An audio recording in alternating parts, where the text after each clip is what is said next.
You're in El Paso, Texas, right on the border. Oh, I'm going with you. Yeah. This is not the United States. This is the buffer zone between Mexico and the United States. Roughly 12,000 Mexicans come over every day. Power tends to corrupt. Do you agree? Oh, this looks authentic. Chicken enchilada. That situation was a true problem. Did you also know that El Paso is one of the safest cities in America? This is downtown El Paso. A bit ghostly here. A lot of people are what they call the anchor babies. We grew up there, but we were born here. I never thought I'd see this today in El Paso. Both your countries need you. Are you gonna join the Mexican army or the US Army? We grew up this way, so Any issues being the minority here? absolutely not. This is like another country, which makes it so interesting, the fact that you can constantly explore.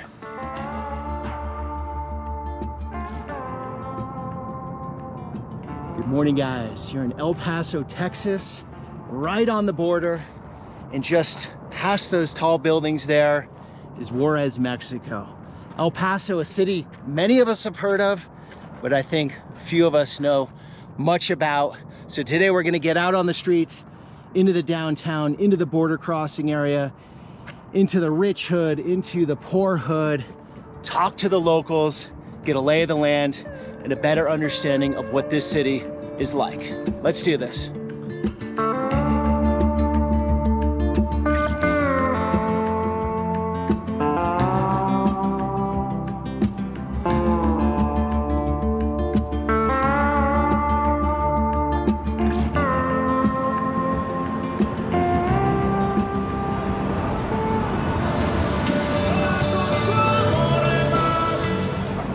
All right, guys, putting myself in the Mexican mood with some Maná.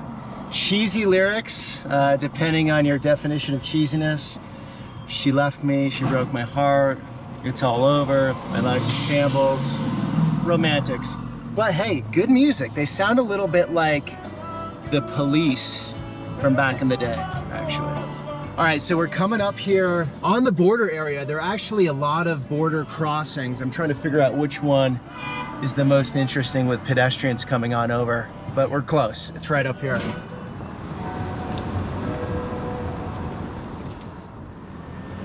All right, guys, this is as close as we're gonna get.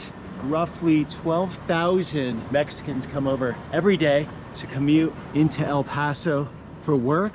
There's a daily average northbound crossing of about 15,500 pedestrians and around 35,000 passenger vehicles that come through one of these checkpoints every day.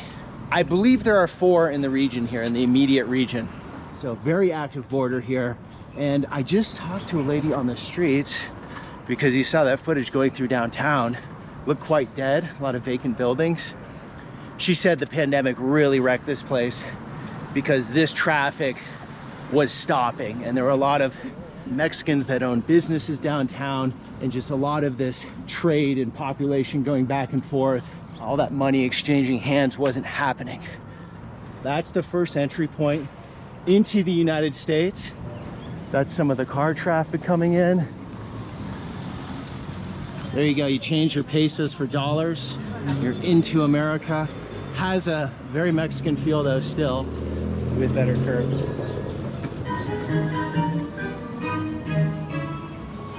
What is? Yeah? El Puente? Oh yeah, the bridge to Juarez. Yeah. Fantastic, a lot of beautiful art. Guys, this place is just firing with art. We got some chilies on top of the vehicle. So it's a majority Spanish. It's 81 Hispanic or Latino ethnicity, and majority Spanish speakers here. So a lot of people, you're not speaking English, at least in this part of the city. Sacred Heart Catholic Church was dedicated in June 1893 to accommodate the influx of Mexican refugees during the Cristero War, an era of religious persecution in Mexico. Okay, a lot here, guys.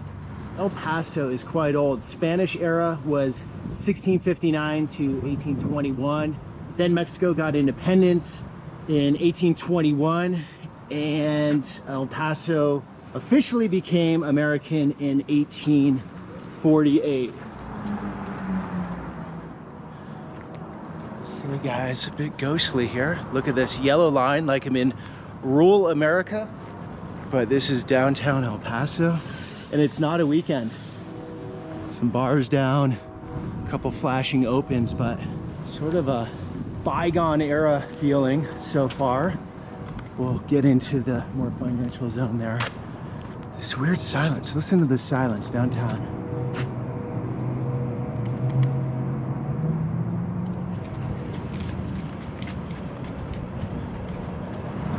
So you guys local El Paseans? Is that what you guys call each other? El Pasoans. El Pasoans. So how are things these days? It's pretty cool. Downtown's developing, but not in a like gross, like gentrified kind of way. It's like developing like a lot of like little local businesses, stuff like that. The pandemic did like kill off some stuff, but downtown's been kind of empty for a couple like decades. So Okay. we get a great price on rent down here because there's not a lot. Is rent pretty good down here? It's pretty good. I mean, compared to other cities, like Yeah. fraction of being able to be in downtown. Is this your tattoo shop? Yeah, it's Oh, cool, man. I'm not much of a tat guy, as you can see, but it looks like you do quality work. Okay, so when you look up El Paso in safety, online, the first thing that comes up is one of the safest big cities. And I can say it feels quite nice, even though there's a lot of vacancy and not so much action. Doesn't feel edgy at all. But crime numbers are also difficult to understand sometimes because you can have overall crime, property crime, homicides. I like homicides because it's pretty clear it either happened or it didn't. Other numbers can get fudged a bit more. And with El Paso, it was hard to find exact numbers. Every source I looked into had different numbers. So I'm just gonna go off homicides with this one. It's 5 per 100,000, which is below the national average of 5.5 per 100,000. But if you compare to other Texas cities, this is crazy. I wrote this down. San Antonio, 11.3 per 100,000. Dallas, 15.3, and Houston, 17.2 per 100,000. So much less homicides.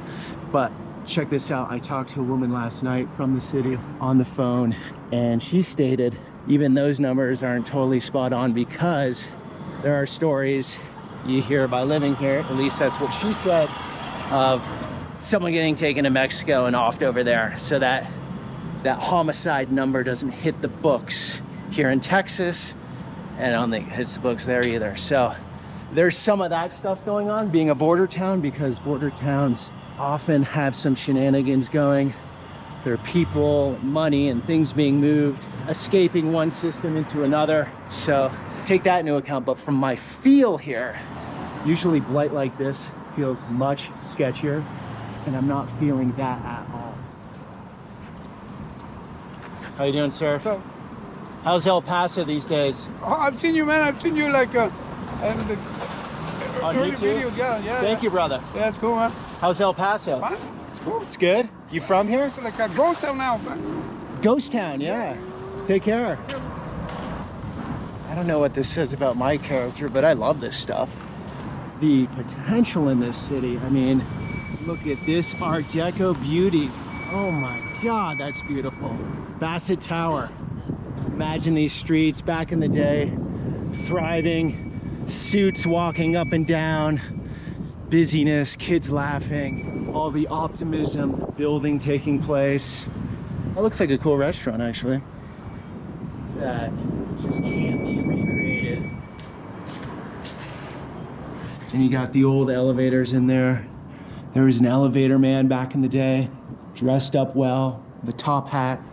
Oh, what's up, man? You're from El Paso? I am from El Paso. Okay. I've been here 45 minutes. Really? Yes. I literally was passing down the street, saw you. I had to get down and talk to you. All right. You need to spend more Let's time walk. in El Paso. Let's walk. Let's do this. We got now. It's all about All time. right, check it out.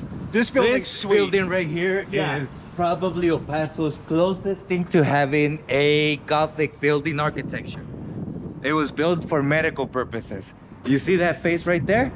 Yeah. That's Henry C. Trost. That's the architect. He was probably the Southwest's most famous architect. This is to be a railroad building, Southwest Union Pacific, when the railroad got here in 1881. That's how El Paso blew up. This is Giancarlo. Giancarlo. Giancarlo is also... Style. You guys are styling in El Paso. Thank you. Yes, sir. I'm telling you, you definitely have to spend more time here. Dude, I'm making a walk. video right now. Let's do this, guys. I met the right guys. Because I've been walking these streets pretty quiet. Yeah. Not many people around. Yeah. Not much English. Sorry, my Spanish isn't great. El Paso is the friendliest city that the United States has. You don't have to spend here long before you make friends. This is the Singer Building. This building was also designed by Henry C. Trucks. The first floor was sales, retail for Singer sewing machines. Yeah. The second floor was the school for seamstresses. Come over here. Are you a historian? Sort of. Okay. Do you know what the golden ratio is? Yes. If you take the proportion of the door, Yep. where the first floor ends, where the second floor ends, and where the roof ends, it's a perfect golden ratio. This is one of the few buildings in El Paso that was constructed geometrically correct. Every single proportion here is meant to make us feel that it's beautiful without us knowing why. This was the Popular. So the Popular was the most luxurious retail store in America for a long time. The Popular. Yes. And they built the Singer Building so that when people would get their dresses, they could have them tailored across the street. So the economy here was the railroad, right? Was that the big thing? That's the big thing, yes. Okay, so that just made this place boom. Exactly. With commerce. With commerce. And then when did the border element come into play? Because there's a lot of commerce going both ways there, right? Yeah, so in the early 1900s is when we started to have to show papers in the border. For the longest time, there was very little difference between Juarez or El Paso. You just walked over. You just walked over, and most entrepreneurs lived in Juarez and worked here. Live where it's cheaper, work where they make more money? It wasn't really about cheaper or anything. That's just the way it was. Okay. The majority of the population started south of the river. But you got to keep in mind, this used to be Mexico. Yeah, So of course. there was really no difference. Check this out. Yeah. The fifth floor, the corner window, that's the first provisional government of Mexico in the United States. This is when the Revolutionary War was happening in Mexico. So you had Francisco Madero, you had Pancho Villa, Pascual Orozco, the most famous revolutionaries of Mexico were all plotting the revolution right there. Back in 1860s, this was all adobe houses. There was a little house here and it was vacant next door. His name was Nathan Webb. He passed away in 1868. When he passed away, he was a member of the lodge, of the Masonic Lodge. When he passed away, his wife buried him next to their house. And then she donated the cemetery to the lodge. The lodge later purchased everything. That was the first Masonic cemetery. And this ended up being the first Masonic lodge. I have a brother that he's enlisted in the army, Okay. and he's doing his ceremony in the Scottish Rite Temple, so we're heading to there. If you want It's to cool come. if I come. Of course. Yeah, let's go. Check it out. You see that building in the corner right there? Yeah. That used to be the Elite Confectionery. That was where you got ice cream and soda pops and so on and so forth. One of the crazy things about Pancho Villa, as violent and sadistic as he was, is that he hated alcohol. And his big addiction was strawberry shakes and strawberry ice cream. So Pancho Villa used to spend hours in this building eating up his treats, pounds of golf ball peanut brittle that they used to sell here. So, guys, living in El Paso, you from here, do you feel like it's a hybrid of the U.S. and Mexico? Or what is the feeling? This is not the United States. This is the buffer zone between Mexico and the United States. But it's not Mexico either, But it's right? not Mexico, exactly. Yeah, answer Coming me from that. Puerto Rico and living here, you feel like you're in another country, not in the United States. Yeah. It's Okay. like you're in the United States, but you feel in another country. All right, let's get this truck. Oh, I'm going with you. It's a few blocks down. Okay. Are we going to Juarez? Is this my end? Is this my end? But we could speak about that. Well, guys, this is cool because this is one of those videos where I don't have anything set up. Yeah, and it all happens for you, huh? And sorry to take control just for the audio. Okay, speak about that. So we're a border town. The safety on paper is pretty good, but the crime numbers are a bit fudged. They're hard to really understand, but the homicides seem to be pretty low comparatively. But a lot of people I heard also, they get off in Juarez. They get taken over the border, and that's where the crime happens. Sure, and that happens no matter where you are in the U.S. They get picked up in Chicago, they get picked up in L.A., they get taken to Mexico. But is that what's dominantly happening here? Not at all. Yeah. El Paso is extremely family friendly, extremely safe. There is very, very little crime. We have had a recent rise in petty crime. Okay. And that's because we were recently flooded with Venezuelans. And so a few months ago, yeah, these streets were filled with Venezuelans. That situation was a true problem. We had thousands and thousands of people lined up in the river, which is literally less than a mile down. Yep. Just waiting to come through. And as soon as there was a crowd of a few hundred, yep, that was what Border Patrol was waiting to open the doors for them. So that was a legit problem here, to where we had some actual horrific crime happening. That happened for a year or so, and thank God it's been cleaned up. But all the people that would say that it wasn't a crisis have no idea what was happening here. Well, look, I think it's human nature. If you don't feel it personally, it's hard to really comprehend. Yes. Right. But once you're in it and feeling it, then you have a different story, obviously. And that's everyone, right? Everyone's feeling different things, and you wouldn't understand some of the problems in other places if you're not feeling them. But I think empathy is like, oh, I can imagine they're going through a difficult time, and if I was in that position, I wouldn't be too happy about it either. Right. Where are we going, guys? How far out of town? We are here. Oh. This is the Scottish Rite Temple. It's cool if I come in with the camera? Yeah. Yeah, right. we're about to see a brother re-enlist to the military. Oh, wow. Gold mine. Yes, sir. All right, guys, I want to talk to you about something happening behind the scenes to all of us. Our personal data gets hoovered up by data brokers and sold all across the internet. So earlier this year, I found a solution to this problem, Incogni. Incogni is a personal information removal service that wipes yourself from the internet. So we have the right to remove ourselves from these lists. But to try to do this one by one would be a full-time job. I started using Incogni in February, and I've seen exceptional results. Here's my dashboard where I've been removed from 1,448 data brokers. And you can see here all of the data brokers that have tried to poach my personal information. For me, I currently have 237 that are being removed. So what you need to do is sign up to Incogni, and they'll do the consistent, constant, in the background work of removing you from these websites. So I've received way less spam emails, spam calls, junk mail, which removes one of life's biggest annoyances. And since this is a game like whack-a-mole, you can't just do this once and be done. It's a constant process, and that's why having Incogni working 24/7, 365 in the background is crucial. I strongly suggest getting Incogni's unlimited plan, which gives the option to request custom removals from any website. There's a huge discount if you use my link down below in the description to get 60% off an annual plan. Take back your personal data with Incogni. Click on the link below, incogni.com/Santenello, to get 60% off their annual plan. Now back to the story. Largest terracotta single-piece sphinx in the United States. I've been in one Masonic temple in Philly, which is amazing. Well, this one is not as nice as Philly. Well, I don't think anyone is. Yeah. That's like the top of the top.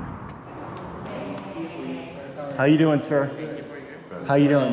Nice Peter. David? Yeah. Is the one Felicidades, Pena. He's the one what? He's getting realistic. Re-enlisted? Yeah. Off to the Army? Navy. Navy. That was one of the smart ones. Well, not that smart because I didn't learn my lesson the first time, so. You're from Puerto Rico? No, El Paso. Okay. It's your friend? He's a brother also. He's a Mason brother. Oh, Mason Everybody brothers. here is Masons. Okay, I thought you meant like blood brother. No. Okay. Brother. Okay. Even thicker than that. This is Larry. Larry. Peter, nice to meet you. All right, you too. Unfortunately, there is many misconceptions as to what masonry is. Yeah. And there is much ignorance and fanaticism. When somebody isn't totally stable, they feel like they need to take into their hands justice or whatever it is that is going on in their mind. So about a year ago, we had an arson and somebody broke in and burned all this down. I'm sorry. As you can see, there's still pieces of the trim that haven't been restored. Took out all the furniture that was here. It was pretty bad, but we've got it to about 99% complete and restored. Okay, great. Marco Pastrana is a Freemason in El Paso and also a veteran of the Airborne 82nd Airborne. Cool. How was that? That was awesome. I loved every minute of it. I don't regret anything that I did. You know, even though some people are like, oh, well, I had a parachute malfunction. You know, like I broke You my had leg. broken legs, I remember. Yeah, I broke my leg in half actually from my jump. I had a parachute. Jumped out at night. Somebody came over me, stole my air, broke it. But it was great. You know, they repaired it. I kept jumping again. They're like, man, you're crazy. Why would you keep jumping? I'm like, hey, man. Do you miss it? I do. I do. I think more than anything, you miss the camaraderie, and then you miss the adrenaline. It all becomes second nature. The training, you know, everything. You start, the door opens up. Everybody starts walking out. You start going, and it's like, oh man, why am I doing this? But your body starts moving, you know. Were you at Fort Bliss? No, I was never at Fort Bliss. That's one of our biggest bases. The biggest. Well, it's one of the biggest Land-wise. as far as training and land. Right, they're doing a lot of training out Yeah, there, a lot because of you weapons have all the way up testing. to like White Sands. Into New Mexico. Into New Mexico, so the terrain is very huge. It's bigger than Rhode Island. Yeah. It's a huge part of your town. Well, yeah. I mean, I guess it would be in many ways considered a military town. The difference between that I've seen from my time in the military, going back and forth, the neat thing about El Paso is that it's very joined with Fort Bliss, but even you can spend a lot of time here in Fort Bliss and never feel like you're in a military town. You know, unlike other military towns like Fort Bragg, where people deploy. And remember, when we were deploying, the city felt empty. It felt empty because a lot of us were deployed, so it really depended a lot on the military, on the base. El Paso does not. El Paso is a very tri-state area. You know, you have Las Cruces, you have El Paso, you have Juarez. Most of us, you know, go back and forth from Juarez. It's just a normal thing. We have families in both sides of the border, so it's not like you're seldom only dependent on Fort Bliss. So this is the Scottish Rites Theatre. It is popularly believed to be the most beautiful theater in El Paso. We have the Plaza Theater as well, but it doesn't compare to what we have here. Why is it called Scottish, right? What's the Scottish influence? It started in Scotland. The Masons. No, this branch of Masonry. Oh, this branch. There's so there are several branches. How many branches are there? A lot. So you have the primary ones are Scottish Rite and York Rite. So when you become initiated into Freemasonry, you go into the Blue Lodge, and that's, go ahead guys.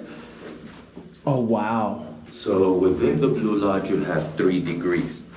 You have the Entered Apprentice, the Fellowcraft, and the Master Mason. What are you guys doing here? Do you have plays or what do you? Yeah, so the way that degree systems work is that it's a moral system veiled in allegory. And those allegories are delivered through a series of psychodramas. So it's very much like watching a play. We have about 84 backdrops, all oil painted on canvas, all controlled from up here on the little fly floor, all by hand. Right, all the weights are right there. That is cool. And they're actually, like you said, doing a play or doing something that would, at the end, you would say, the moral story of this is, and be judged. Don't judge others, be judged, and along those lines where they pick up moral and practical. So it's just when you have the visual performative act, maybe the lesson lands better than just reading it out of a book. And so you can't learn anything from reading. You only learn from experience. And so the degree is meant to be an experiential process. they're all in period costume, King Solomon's days, They can't recognize me when I come out or somebody else comes out. Beards, makeup, The full thing. full the full thing. Monty. Full thing. So you have a very strong community here? We do.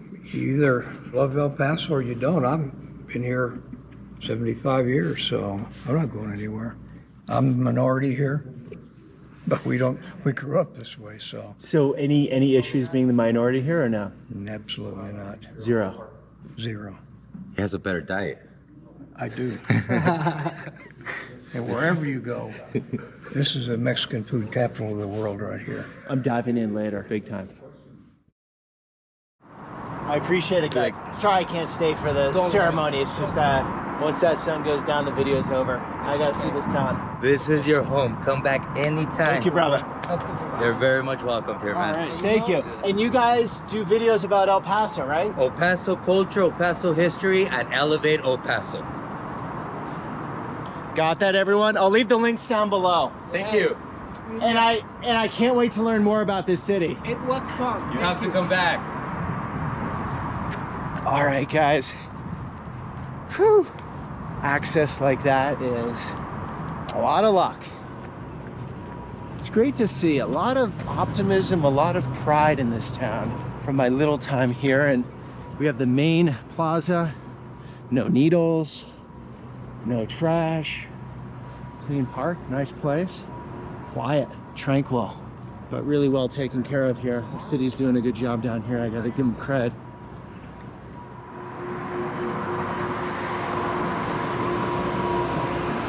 Once you clean it up, it's really shiny, beautiful. The metal that used to be painted, now we took it down to where it's all copper. It's gonna be restaurants and a sauna, and there's a pool in the bottom. And then in the bottom, there's a tunnel that goes connected to this building. Oh, there's a tunnel to the hotel. Yes. Oh, that's cool. So do you feel a lot of pride working on something like this? Oh yeah, man. Since I was a kid, I've been wanting to give back to the community, give back to El Paso, and this is my chance because working that building, that over there too, man, is building that I work on. The best part about it is that I'm working it with this machine, man. I am Superman. I officially fly up there and get it taken care of, man. Well, cool. So you love your city. I love El Paso. Yes, I'm from here, and I love it. And I love the people too here. Great people. Yes. Your name is? Peter Santenello. Gene Pagan. Nice to meet you, Gene. Yes, sir. Thank you for what you're doing. You're welcome. Without you guys, we wouldn't have these beautiful downtowns. Yes, sir. Got it. And enjoy it. Thank you, brother. Got it. Look at this vintage Hilton hotel, erected 1930.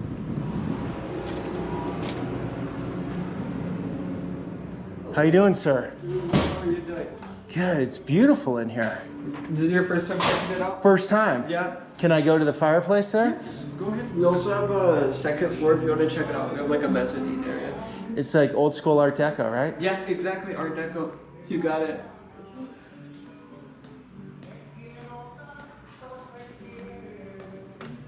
How you doing? This is fantastic. What a mixed up place. We're literally just a couple minutes from that border area where we started today. And then you have this. Nothing like the old letterbox. There's been so much craft and love was put into making these places. Every bit of detail. This place is happening. Look at this. Wow. The city has a lot of story to it. It's never been on my radar, but if I wasn't making a video right now, I would love to set up shop here for a couple days and really feel this place out. Love these types of cities where they're sort of in this transition zone. A lot of old world glory, a lot of economy at one time, went downhill to some degree, and now is making a solid attempt at a comeback. Hi. What a great place. It's beautiful. You from here? Yes, born and raised. Do you love it? Yes, I really do. It's really a unique place since we're right with the border. We have the best of both worlds. You have the Mexican side and the American side.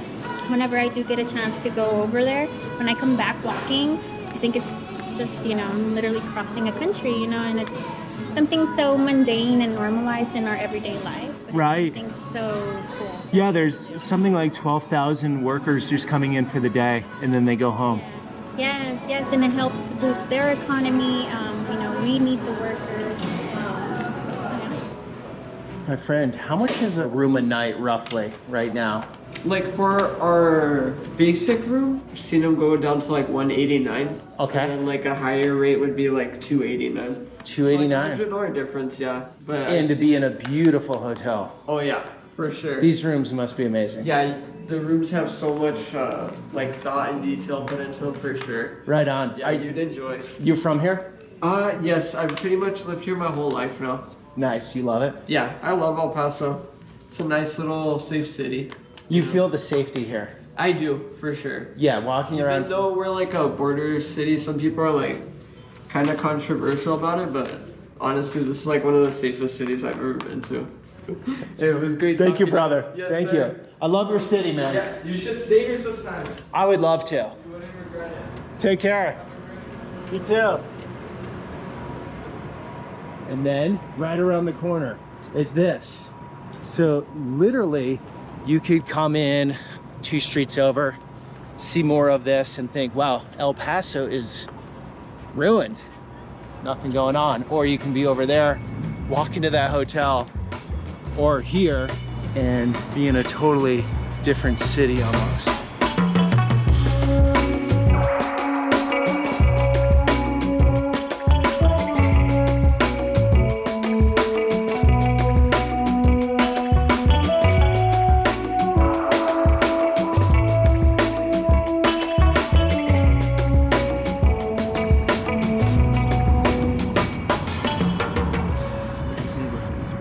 Look at these old classics. How you doing? You're bringing this one around? Yeah, turning it back into a 1915. Are you serious? Yeah, it's restoring back. All these windows were made in 1950. What's the name of this neighborhood? Sunset Heights. It's beautiful. Yeah, it's super historic. In fact, the owner of this building originally was Dr. Yandel. That was the street named after. So you guys are just taking this thing and totally turning it around? Yeah. Nice. Yeah, and it's all of them. Every single window's been transformed. Oh, that's tedious, huh? Yeah, but it's worth it, you know, when you see it at the end. You should have seen it when we first started. You're from here? I've not lived here for 11, 12 years. You like it? Oh, I love it. I moved here from Florida. No way. Yeah, I left Florida to come here. I like Mexican food. Florida's got terrible Mexican food. No, it's Tex-Mex. It's garbage. I mean, everyone I've talked to seems pretty fired up on this place. Oh, yeah. Yeah, it's been nonstop. I had a guy from Cincinnati stop here yesterday and go, this looks like a building in my neighborhood in Cincinnati. And I'm like, really? It's just a brownstone. Yeah, El Paso is one of those cities you don't really think anything of. You hear it occasionally in the news cycle. Yeah. I wouldn't have thought architecture like this. Did you also know that El Paso is one of the safest cities in America? I know. Right across the border from this debacle they call Juarez. Did you ever go over there? No. I don't go over there. I used to when I was a kid. But different world. Completely different world. And it's sad because all of the good people that lived in there have moved over here. Oh, from Juarez.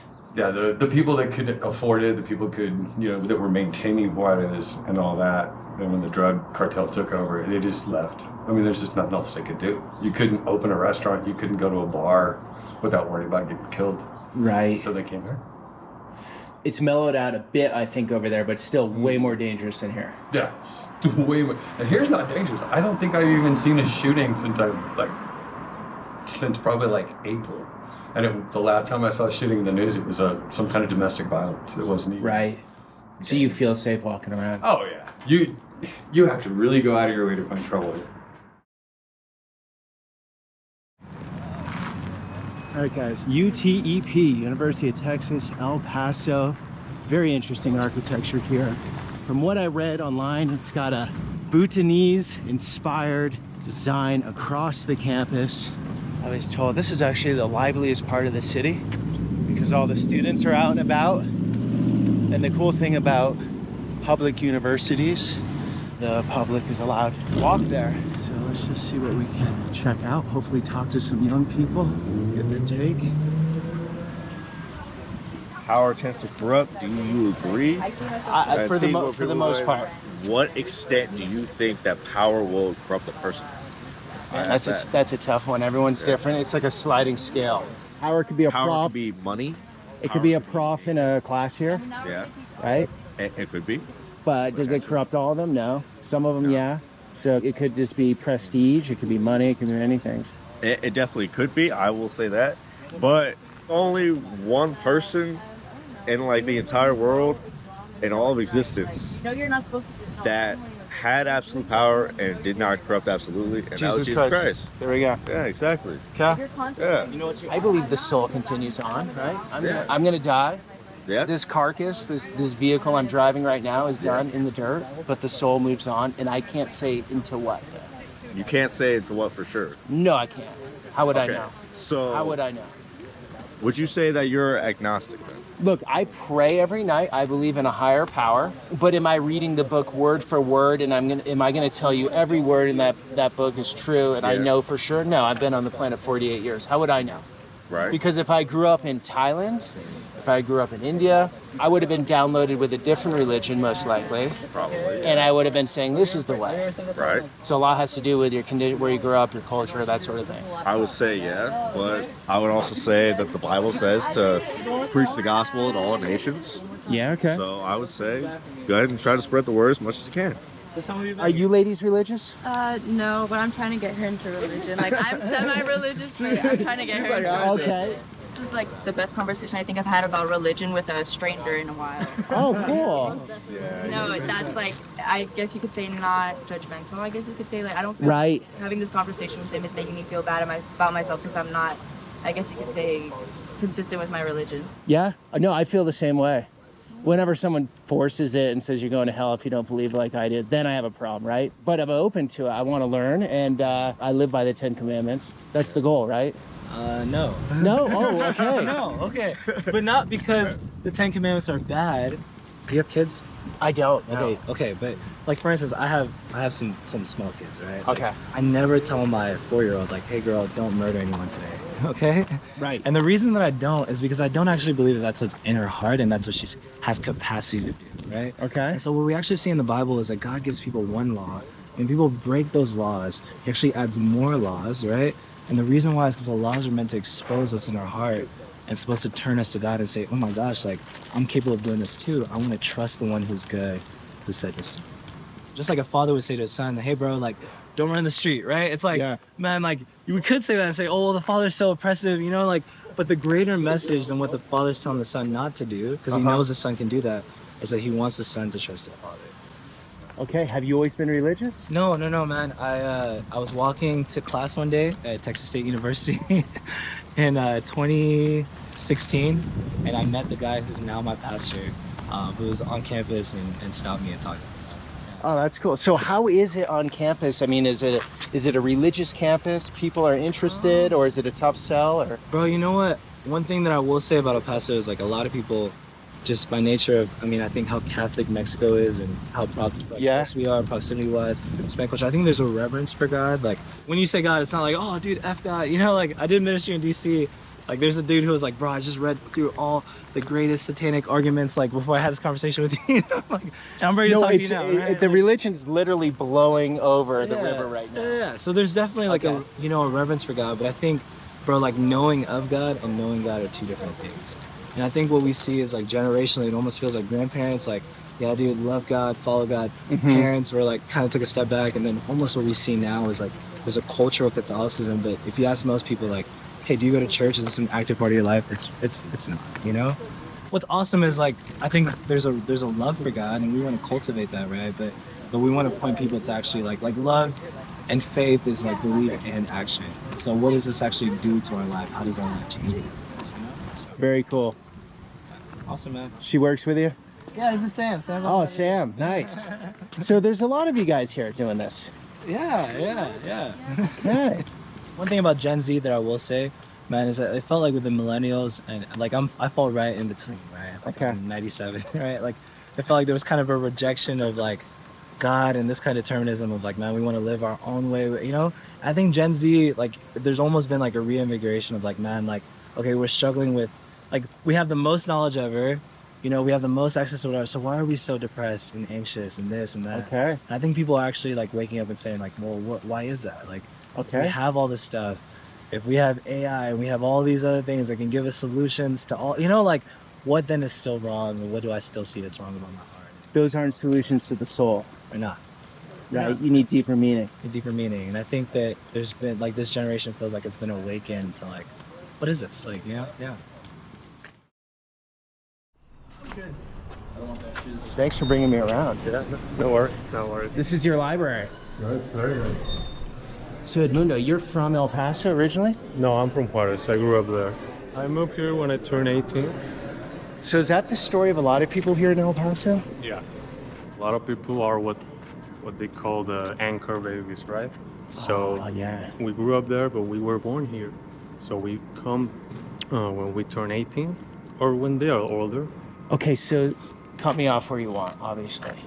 Say the Chinese are invading both the U.S. and Mexico at the same exact time. Uh-huh. Okay, so both your countries need you. Are you going to join the Mexican army or the U.S. army? I mean, I live here, and I've lived here for almost 10 years. So I will fight in the U.S. Army. But that's not to say that I feel like American. Okay. Because I feel Mexican. Yeah. Because I grew up there, grew up in Hispanic family, speaking Spanish. Yeah. So for me, I don't have that, let's say, internal conflict that a lot of people here have. They probably were born in Mexico. Yeah. They were brought when they were children. Yeah. They grew up in a Mexican household, but here in the U.S. Okay. So they don't know whether to feel Mexican, American, maybe Chicano. They don't really know how to identify themselves. So you're a teacher. Uh-huh. What are you I teaching? taught for 14 years, first, second, and third grade. And now you're teaching? No, now I work at the graduate school. Okay. I felt like after COVID, I came back right before COVID happened, and then I saw the transition of, the public schools actually getting worse because of COVID. I taught the kinder babies of COVID, and they were really behind. They were like first graders, but I was teaching third grade, and it was just, the struggle is real. Really? Yeah, So do you have friends still teaching and? Yes, they are still teaching because teaching actually pays really well here in El Paso, and then it's so hard to get out of teaching too. 65 grand is really good for El Paso. Oh, look at this building. Thanks for walking us over here. A symbol of the friendship from the Kingdom of Bhutan. I'm sorry. Oh, that's all right. I never thought I'd see this today in El Paso. Just didn't think that was going to happen. Like right in the middle of a mountain. Oh, the stadium's up there. Okay, Yeah, nice. you have to go check it out. It's really amazing. Yeah. There's so much good in El Paso. I love it. I really do love being here. And I try to share that with the students. So I teach about graduate school, what their opportunities are here at UTEP. Like we were just granted $41 million just a few days ago. And they don't know that. I was like, yeah, most For of that what? is scholarships. Oh, great. You have to be proactive with that stuff. Yes, yes. Yeah. So this is a wide question. I'm not hanging out with many Gen Z people these days. I'm Gen X, so not my generation. But I need to do it more because they're the future. What's your take on the overall mindset? And that's, again, everyone's different. Are you seeing a glimmer of optimism? Are you seeing a lot of pessimism? What are your thoughts on that? It's hard to pinpoint because I was like, the last 2 weeks I've been working with freshmen, and we usually work with a lot of juniors and seniors, and it's so crazy. They're super quiet. I'm trying to get information out of them, and they're super silent. It's just odd. I hope that they take opportunities. I'm glad they're here. This is like the first time of this fall semester where we have 26,000 students enrolled at UTEP. Oh, It's wow. the first time in history. Okay. I just feel they're very glued to their phone, and the earpiece, they never take it out. Well, keep it up. All right, have a good one. All right. Thank you.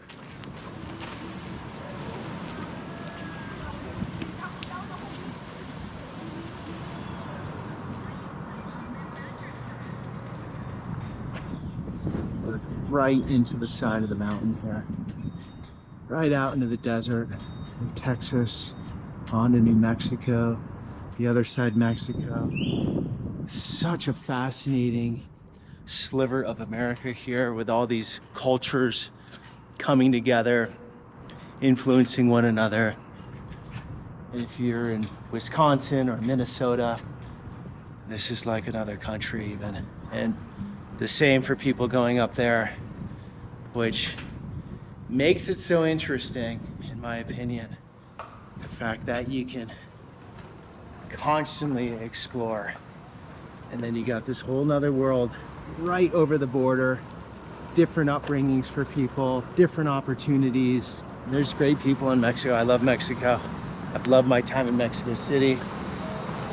It's very warm. You feel a lot of that warmth here, I gotta say, in these heavily Mexican influenced cities like El Paso or Albuquerque. There's a nice festive warmth to these places. That's the positive of it, I would say.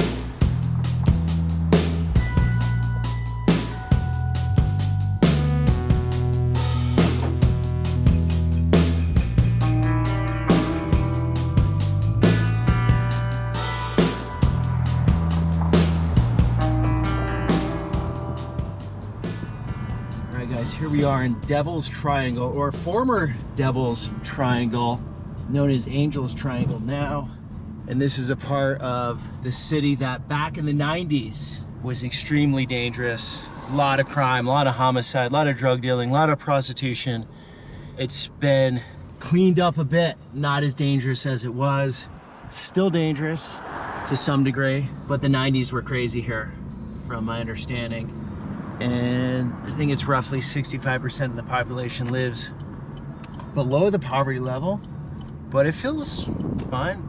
A lot of hardworking people, I'm sure. A lot of good families, a couple criminals sprinkled in. Good to always see these neighborhoods come around. So from all my research, this is what I found to be the hardest hitting area of El Paso. Wanted to show you guys because that's what we do. We go to the hardest hitting and to the wealthiest. The goal is to get to a really wealthy neighborhood too. Gonna get some food here, got a tip on a good restaurant, and then get over hopefully before sunset to a really nice neighborhood. There you go, that's what it looks like. Sort of charming actually. Let's get one more street here. Angel's Triangle. It's all in the name, huh? I don't know why nobody's outside right now. It's 5:30. People should be coming home from work. Yeah, I'm only seeing like a few bars on windows, not so much. A nice park. You know, I've seen no homeless today. I think actually maybe one or two, and that's it. Not under the bridges, not really anywhere. El Paso, no peligroso aquí. No, no peligroso. Nada. Park, no problema. Nada problema. Okay, that's good to hear, man. Yeah, it's good. Fantastic. Good, yeah. Yeah, the 12 and 1 a.m. meet the dog. Yeah? No problem. Es bueno. Paso. Es barato. Y es bueno. Take care, brother. Hasta luego. All right, you heard it from the local there, and you're seeing it. Look, I'm sure things happen, obviously, but it's interesting. You see a park in, you know, I think one of the poorer neighborhoods in the city, and it looks great.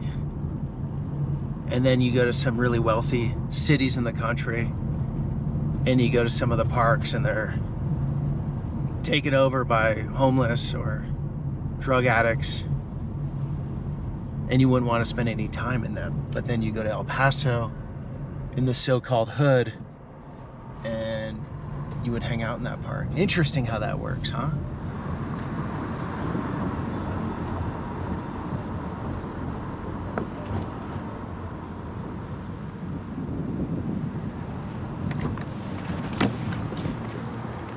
All right, time for some delicious El Paso tacos. Oh, this looks authentic. That's what you want. Look at the stars on this place, and then the reviews. Usually don't leave a review, but honestly, the best tacos I've had in El Paso. I mean, these guys seem to be doing it right. You moved from LA? Yes, we're from East LA. Okay, so what do you think of it here? And I came here because California was really doing bad. It was what? Doing bad, California. Doing bad. Right when the pandemic started. Here's where they back. I've always loved that one. You always loved El Paso? Since I was a kid. My uncle lived in Socorro, and his house, there was a field, cornfield. Okay. And so me and my cousins were running all over the place. We loved it. Are you glad you moved? Very glad.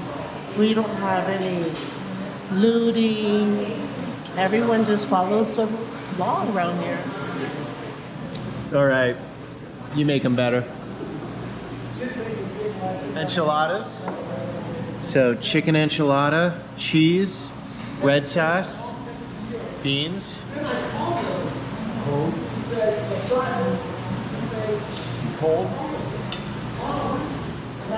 Do they make that this one? Huh? Do they make that? I don't know if they made that.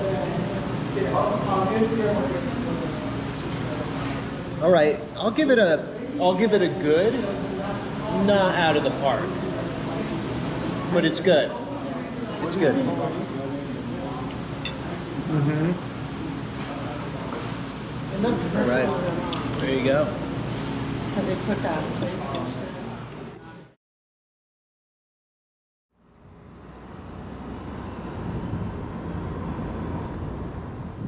All right, guys, unfortunately, we're running out of daylight. I wanted to show you around the side of the mountain here to the nicest neighborhoods in town, but you can see some of them above here. But it goes on like this for a while.